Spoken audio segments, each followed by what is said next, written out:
রোজ সকালের ঘটনা।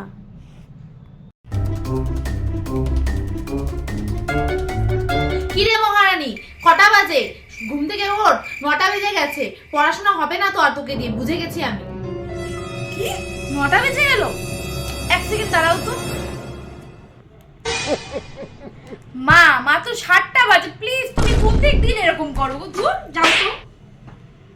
ফোন দেখা নিয়ে ঝামেলা। তুমি ওই করো সারাদিন ফোন নিয়ে। দেখো গিয়ে পাশের বাড়ি বিচুটি আন্টির মেয়ে চোত্রা 199 পেয়েছে অঙ্কে। বিচুটি তো বলছিল ওর মেয়ের নাকি পেনের কালি শেষ হয়ে গেছিল। চোত্রা সবার কাছে ক্লাসমেট পেন চেয়েছিল, সবাই নাকি হিংসে করে ওকে আর পেন দেয়নি, নয়তো 100ই পেত। আর তুমি কি করছো? ওরা ইচ্ছে করে মায়ের সামনে এসব বলে, ওরা চাই না যাতে মায়ের সাথে খুব ভালোভাবে থাকি। কি হয়েছে রে, বাইরে এত চেঁচামেচি কিসের? আরে কিছুই না, তোমাদের টপার বিচুটি আন্টির মেয়ে ওদের বাড়িতে রং করতে আসা মিস্ত্রির সাথে পালিয়ে গেছে মা। Police? Thanks for watching our video.